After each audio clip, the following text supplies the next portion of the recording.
We are up to Daf Mem Gimel. Sorry, Mem Gimel. Mem Mem Aleph. 41A1. Yeah, that Left-hand also. column, first paragraph. Yeah. Amar Chizda. Good Vach Motzei Shabbos Parshas Nosai. Yeah, I've got it. First Motzei Shabbos after Matan Torah. Amar Rav Chizda. Rav Chizda said that Ein Hakinin. We had a whole discussion before when it comes to the two animals you set aside. One is going to be a carbon chatos and one is going to be a carbon lazazel.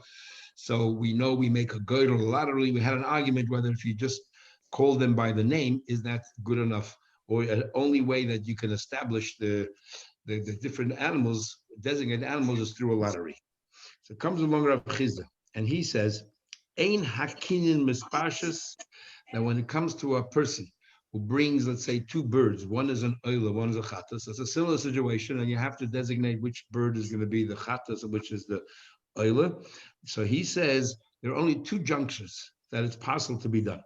Ela oibel kichas bailam, at the moment that you bought it, and then you decide, okay, I'm buying this for the oil, I'm buying this for the chatas, or ba'asiyas kohen, or the moment when the kohen takes it and he's about to shecht it, but do malika. But any time in the interim, if you designate this bird to be this or that, it does not have that kind of kedusha. My time at Rav Chizda. Where did Rav Chizda get this from? That's only limited to those two occasions. The chesiv, because the one pasuk says.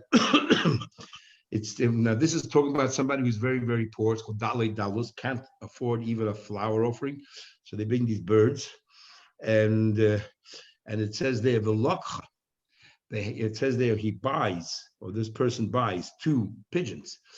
And so that means, obviously, at the time of the purchase, that's when it happens. Or then later the pasuk says the kohen should go ahead and make one a chatas, one oila, means that that's the other occasion. So either one. But that's it, nothing else. So as the Gemara, because once you said establish it, you can't change it. So Gemara, Mesa, I'll ask you a question, and the Gemara we learned yesterday. It says, "Vaso chatas." It says by Yom Kippur, you make it a chatas. So we say hagoidul is a chatas. The goidel establishes which animal will be a chatas. The ein Hashem is a chatas. But if the kohen declares that this animal should be a chatas and this is also, it doesn't take effect. Sheyachol, because I would have thought it does. Valaydinu, we have a kavachayla. Uma b'makem shalei kiddush hagoidel. Madach, in a situation where the goidel has no effect whatsoever when it comes to the case of birds, which means goidel is not a very powerful method of determining what the status of a bird is. And yet, kiddush Hashem. Yet, if you decide, you declare verbally that this is what a bird should be, it works. So, makom shekiddush hagoidel, where even a goidel is sufficient, like when it comes to the animals, just a lottery is sufficient. Einadin, surely she kaddish Hashem, that the kohen gadol declares that this animal should be a chatas, it should be effective. That's what the Brisa says. So chatas. Pasuk therefore says you should make it a chatas. Now what? After you make the goydel makes the chatas. Hagoydel is a chatas. Hashem is a chatas. That's what the Brisa said. Only the goydel can do that. Now our problem is when you're making the goydel, it's not the time of purchase. It's not the time of shchita. So what are we talking about? Rav Chizda just said that the only time that we say that it's the time moment of buying it or the moment of shechting it, and in this brisa, it's saying that we would have thought that a goydel is effective, and the goydel is not at that time. So the goydel is not the time of the buying, it's not the time of making it, and yet we're saying that the goydel is kavayit. So to see clearly from here that in any instance, we were saying by the birds, why doesn't the goydel work by the birds? Well, I mean, how can the goydel work by the birds? It's not the right time. What are you even saying? So doesn't that prove the is wrong that you can any time in the interim you can decide what the fate of these birds are? Rav said you misunderstood the Brisa. This is what the Brisa meant. It didn't mean that any time in the interim from when you bought it till you brought to the kohen, if you wanted to make a girdle on the birds, it has no effect. This is what he says. Had you made a girdle at the time of purchase, or afilu b'shas asiyah, had you made a girdle at the time when the kohen was doing his work, yet the girdle wouldn't work. Is kiddush Hashem b'shas l'kicha b'shas asiyah? Yet, what happens at that time, at that juncture, if you would have just declared this bird will be chatas, it would be effective. The makom shekidish hagoyel. If everybody can please mute themselves. If makom shekidish hagoyel shaloi b'shas lekicha ushaloi b'shas asiyah, so in a place where the goyel is effective, even not at the time of buying and not at the time of doing it. At least you should be able to kaddish it at the time of doing it. So Reb Chizda is 100% right. It didn't mean that by the case of the birds, you can make a girdle any time if you didn't some weakness in the girdle. He meant you could have, if you made a girdle at the time of purchasing it, so instead of declaring what's what, I'll make a girdle, whichever one comes up, that's what it is. And we say, no, it doesn't work that way. So it's not a kasher of Chizda. Only the girdle can determine the chattas and nothing else. So we continue asking questions, says the Gemara, to try to slug up, repudiate what Chizda said. Toshma, come in here. It says the following. Mitame Migdash. If somebody went ahead and walked in to the Beis HaMikdash, Tameh, and the din is that you bring a special kind of a carbon, different than all other carbonas. It's called a carbon oile v'yoyed. This is a carbon that's commensurate to your financial status, depending what you can afford. If you're rich, you bring an animal. If you're poor, you bring a mincha. And if you're dalus, you bring something less. So it depends on your socioeconomic level. So what happens? You entered the Beis HaMikdash while you were poor. So therefore, the kind of carbon you would have to bring was like a dalus. And then what happened was the hifrish mois lekino. So he set aside money, being that he was poor. He set aside money for his birds. And then now, if you were rich, you only bring one animal. But if you're poor, you bring two birds. But then before you had a chance to go to the Beis HaMikdash, you became wealthy. So now the carbon that you would have to bring is an expensive carbon. As if you're a Russia, we don't really care about the time you made the later. We care about the time that you were bringing the carbon. So now you're wealthy. We're in Daf Mem Aleph Amud Aleph towards the bottom of the page. We're discussing Rav Chizda, who says that the only time you can determine the fate of a bird is when you buy it or when the coin is about to shecht it. So we're asking a question here. It says if you walk the Beis HaMikdash when you're poor and you set aside the carbon which is suitable for a poor person, and then you became wealthy, the achakach. So it's very important. The operative word is achakach. Afterwards, so you set aside money for your birds, and then you became rich. So l'chayri, now you have to bring an animal. And then afterwards, you said, Elu l'chatosi ve'elu l'alsi. This money should be for my chatos, and this money should be for my oil. And now, obviously, it's not enough. Moisif umevich avase midmei chatose. So you go ahead now, you have to supplement. The amount of money you set aside initially for a bird, it's not enough, it's not insufficient to buy an animal. So you have to, let's say, supplement whatever it is, the amount of money you need to buy an animal. But now an oila, if you bring an animal, you don't bring an oila. So what do you do with the money you set aside for the bird oila? You don't add any money to the money that you set aside for the oila. What we do is we'll see later more. Now the question is, over here, this happened after you set the money aside already, and you purchase your birds. So what stage are you at right now? You didn't buy it, you bought it before. You're not checking it because it's before you went to the coin. We're talking about a time when it's not the time of purchasing it, not the time of doing it. Uktani the cover and say clearly now is the time that you are kaveya. Excuse me. And it says it clearly that now you determine the name and you cannot change it. You said the money you set aside for the chatas and the money you set aside for the oila. So what happened here? The way the Braisa reads is, and you set aside money, but you didn't determine the money where it's going. Then you became rich. Then you said, you know what? This half of the money is going for my chatas, and this half of the money is going for my oila.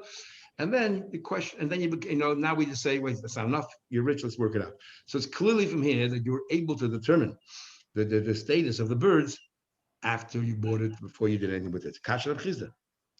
Says Rav Chizda, it's not, as the more answers back, not a problem at all. Why not? Because the operative word you have can't be right. And why is that? More explains. Let's analyze the Braisa. Forget your Rav Chizda. Let's just look at the Braisa itself. But Rav Lazar said, name Rav Hoshia, if somebody was wealthy when he entered the Beis HaMikdash, which means that he has to then bring what do you call it? An animal. But instead, by mistake, of whatever reason, behavi carbon ani. He brought twin birds. thinking that that's what the kind of carbon he has to bring. So he said, Lo yotze, you haven't fulfilled your obligation because you were rich. You got to bring a rich person's carbon. However, v'kivan de lo yotze. So my question is very simple. Since the halach is not yotze anyway, how can it be kaveya? Since he's now a poor person who became rich, which means, l'chayda, we understand there's no difference a rich person becoming poor or a poor person becoming rich. You got to bring the correct carbon, the appropriate carbon. So since now you are rich, the carbon that you set aside is the wrong carbon. Nothing happens. So what do you mean? It says here the money you set aside for the chattas is the chattas, the oil is the oil, and the money for the chattas you have to supplement with more money. The money never became a chattas. It's the wrong carbon. How do you understand the whole brisa? Forget Rav Chizda.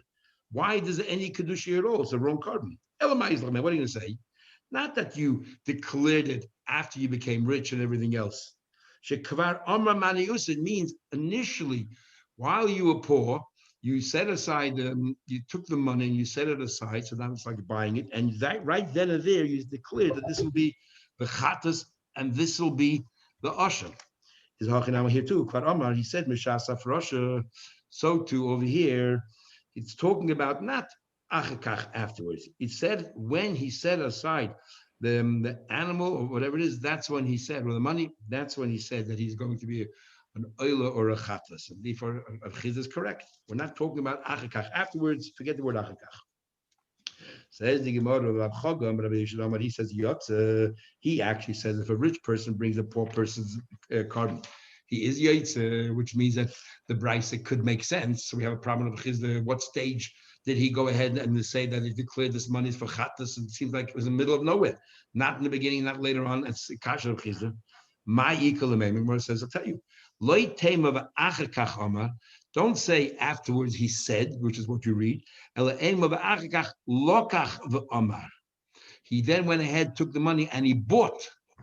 And he said, he bought a bird, and he said, this bird will be a chattas, and this bird will be an oila. So it's at the time of buying. And the Rav Chiz is right. Says the Gemara, so let's understand. Lokach meisif umevi chavosai. If he took a bird, and the mission, the Brisa says, now that he's rich, he has to supplement and add more money. What's that going to help? But he has a bird in his hand. What's going to help more money? Mind you. Someone answered, what's he going to do with it? The party clay. You take that bird, you redeem it, and with the money that you get back for the bird, add more money to be able to buy a chattas. Says Gemara by opinion life, you cannot redeem a bird. You can only redeem an animal, but you cannot redeem a bird. Says the Gemara. This is what happened. He bought preda achas. He bought one bird. And from the money that he had piled, he had, let's say, $50. He used $25 to buy a bird. Now, he didn't declare exactly what that bird is. Is it an oila or is it a chattas? So now, if the bird that he bought is an oila, the remaining money sitting there on the table is money to buy a chattas with. And if the money he used to buy a bird was a chattas, then the remaining money is an oila. So this is what he says. If what I ended up buying was an oila, then moisif umevi chavasim mit mechatasi. So the money sitting on the table is still the chattas money, which he hasn't bought anything with. Add more money to it and buy yourself a chattas, a bird for a chattas. What do you do with a bird that's an oila? Just use it as an adava. Machlekes are showing what exactly it means, personal or on the gentleman's mech. If what he actually bought, the money that he used, he bought a chattas with it, and the money sitting on the table is an oila, then ein moisif umevi chavas mit me'alasei. So then what do? You can't. The money sitting on the table, you cannot add to it because it doesn't help. You have to buy only one animal, a chattas, and you cannot use an oila money to turn it into a chattas. So you just use it to buy an oila for the dover. And what do you do with the bird that you bought as a chattas? You have to let it die because there's nothing you can do with it. Okay, so Rav Chizah remains intact. Kufa, let's analyze it. Said, if somebody walked to the base of was rich with heavy carbon on, he brought a poor person carbon, not yotze. But Rav Choga, yotze. So actually, we said before, there's a machlekes. If a rich person brought a poor person's carbon, are you yotze or you're not yotze? Says the Gemara, Meishal asks a question. It says a mitzayda on ani, a poor person who was a mitzayda. Shehevi carbon asher. If he brought a rich person's carbon, yotze, you are yotze. But a asher shehevi carbon ani lo yotze. But it says clearly here that a rich person who brought a poor person's carbon is not Yaitse. So how can Habhaishia say that if you brought a rich person brought a carbon ani is Yaitse when it clearly what do you call how can Abchog say sorry that you are Yaitse when it says clearly right, so you're not Yaitse. So we answer shiny Hasam there is different. It says no regular. Rav Chaga says if a rich person brought a poor person's carbon, the fact that it's still a carbon, but the evid is yaitz. But mitzayda is an exception because it says by mitzayda zois. It says zois tiyet taydas and mitzayda. Zois means this is the way to do it, and there's no alternative. So how come if a poor person brought a rich person's carbon is yaitz? What happens to the word zois? You have to follow the prescription of the Torah. Says the Gemara because Harabi Rachman, we have another word where it says toidas. Toidas is sort of more inclusive. So we have one word that's limiting zois and one word that comes to expand, and that's toidas.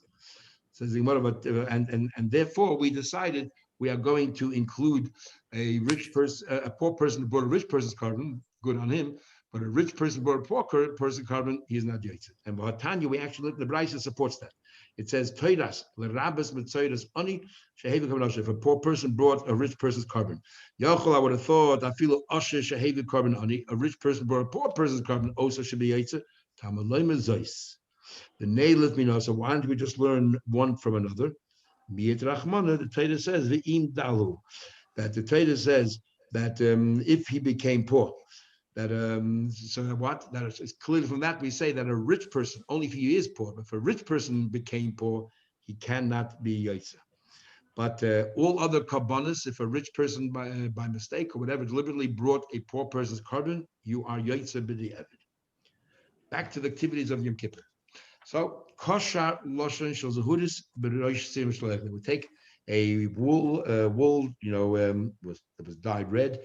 And they would wrap it around the head of the goat that's going to be kicked off the cliff. We're going to see later they just tear the rope in half and put one on a rock and everything else, and they would watch the rope. Would it turn white or did it remain red? Says the Gemara, it became red. Says the Gemara, so they tied it around the head of the goat. The Hamida connected Beis Shlucha, and then they stood it up facing the direction where it's going to be leaving the Beis Hamikdash. And by Shar Nikana.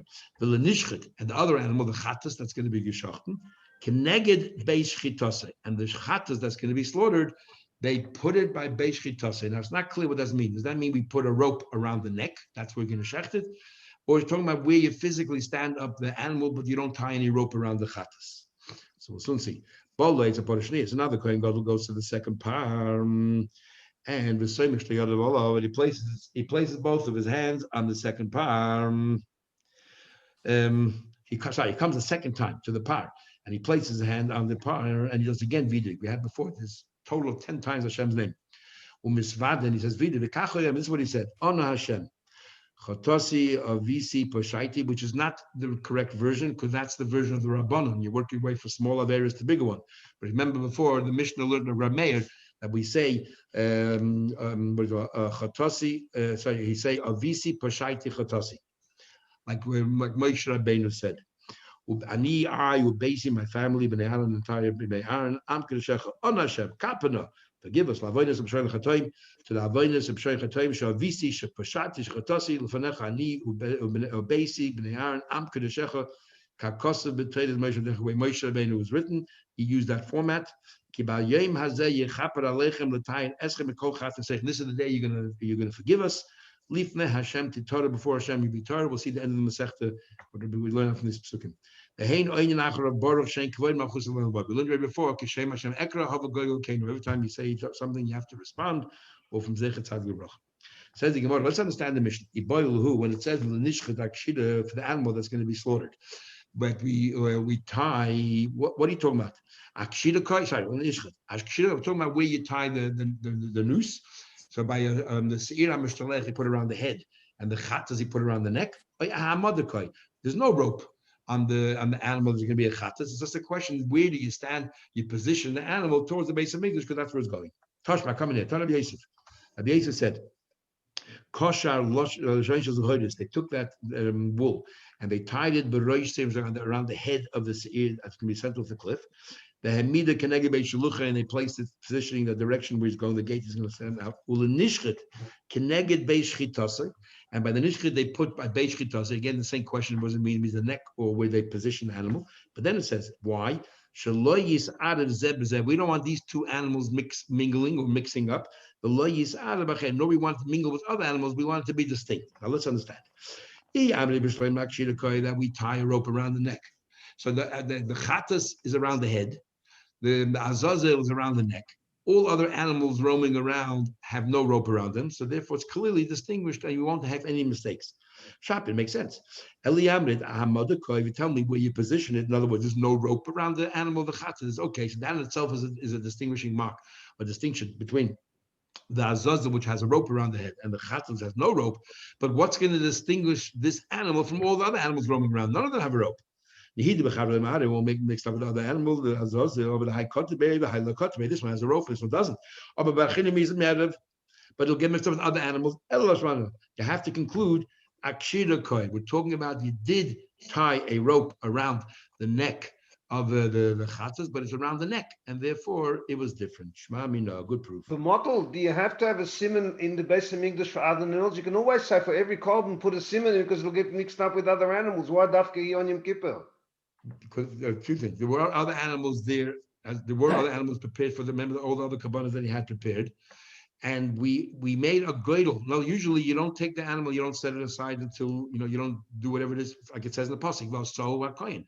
When the kohen shechts it, that's when he says, okay, this is a chatas, this is an asham. Here we did it before because he had a goydel, and because he had a goydel before, so therefore you have to be very careful that it doesn't get mixed up. Oh, an animal, who cares it got mixed up? You didn't yet determine what it is until the kohen shechts it. Amr B'Yitzchak. I once heard two different things. What about the para and the achas shel mishalech? And I heard something about the sira mishalech. What about a para duma? And what about sira mishalech? And the sira gets jumped off the cliff, thrown off the cliff. Achas tzricha. One of them, they both have this woolen piece around the neck. One of them there's a certain minimum size, and the achas ain't a tzricha. One doesn't. I'm not sure which animal needs it. Now let's see. Let's analyze this. The boy chalukah, you have to rip it in half, and then you tie it to a rock, and the other ones are on the neck. So therefore, you need a longer rope than boy shear. V'shal para the boy chalukah, you don't split it just around the neck. Then boy shear. Perhaps the paraduma doesn't require any minimum amount. The paranami boy kovid para also there's a requirement. There has to be weight because it says that the 8 eddas. We know that the cedar and the hyssop. And then also the red what do you call it? That piece of wool. It says it has to be toich. It has to be inside the fire, and the only way that in other words, we don't want it to burn while it's still suspended in the air. We don't want it to catch on fire until it's inside the fire. Therefore, it has to be heavy, so it falls straight down. And in order to be heavy, it has to be like a ball. You have to have extra material. So maybe that's the shear you need. Amalei Rav, as Rav said, kovid tanoi. Actually, there's an argument of Tanoim whether this is correct or not correct, whether it has to be heavy and you need extra material or not. Says the Gemara, the potter chalukah. You're telling me the potter does not need a longer rope because you have to split it in half. I have a question for you.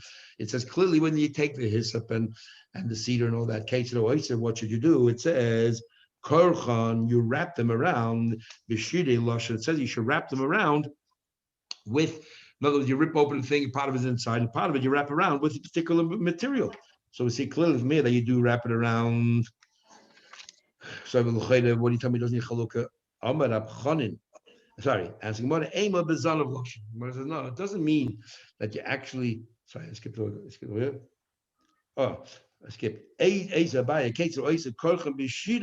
says you wrap it around with the leftovers of the wool. It sounds like you had to cut it open and you left over. So no, Ema bezan of lashon. In other words, you took the wool and you combed it well, and that's what you wrap it around with. So therefore, there was no extra. There's nothing left. Nothing left over, nothing extra. So the Gemara. Well, it means the end of the thing. Amar Chanin, Amar Av, 8 eddas.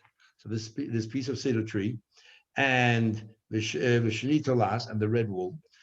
So koltasan shal heves. It says there that if the flame jumped up and licked it and caught it and made it catch a fire, kshay is kosher.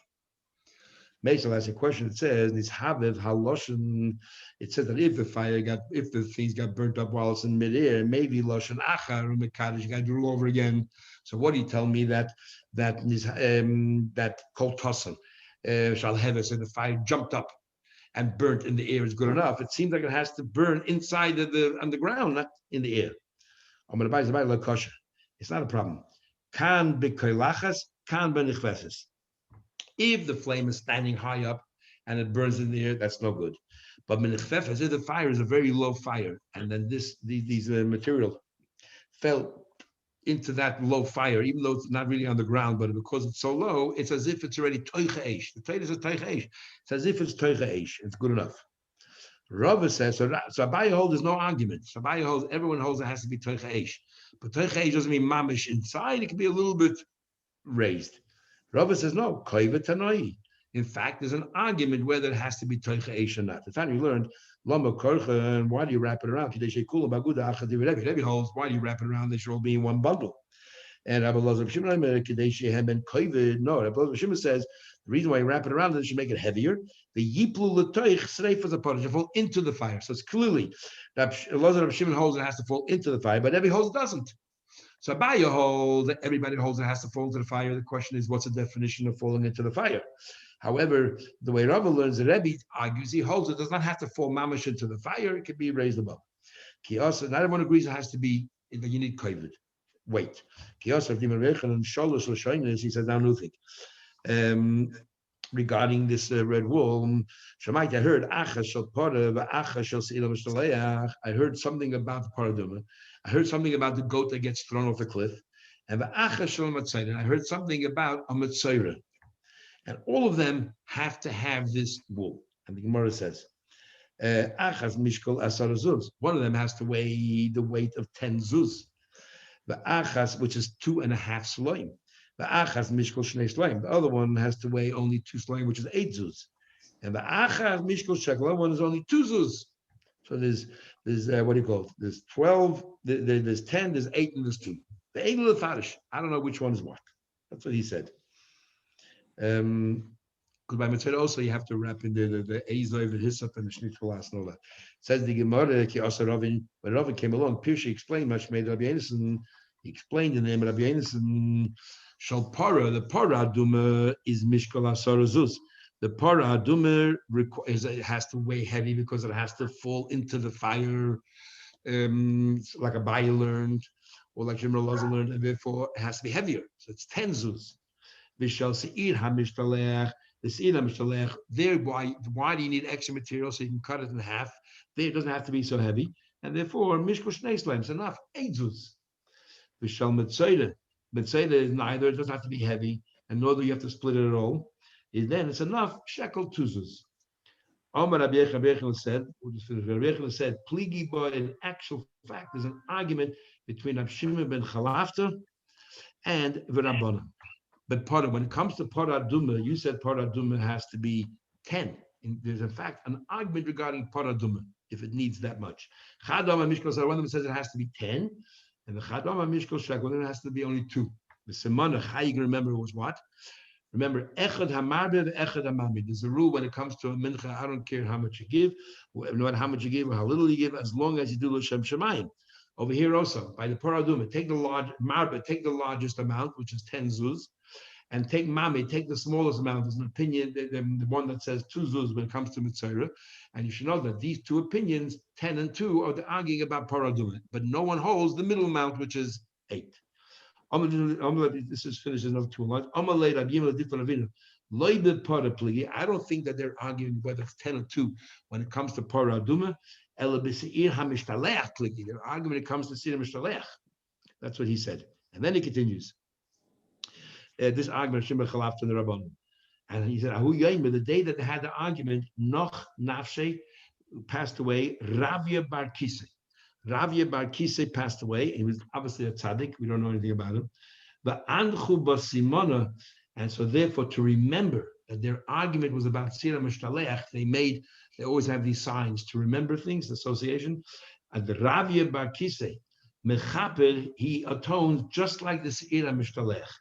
It says that tzaddikim, when they pass away, they are mechaper, because it says in the Gemara, why does Aaron's death, Aaron's death is right next to about Big Day Kahuna, to tell you that just like the clothes of a kohen are mechaper, he works in the base of Mikdash, so too tzaddikim are mechaper. So therefore, the day the big tzaddik passed away, we said, so remember, we're Sira Mishtalech. That's what the Gemara says. I found this difficult to understand because there's another Gemara that says that Paraduma. How do you know that a tzaddik passes away? It's Mechaper Bidlin from Paraduma. And in fact, it's brought down in Tanya. So it's how do they know Sira Mishtalech that we're comparing it to? If all it is a Mechaper, it could have just been Paraduma.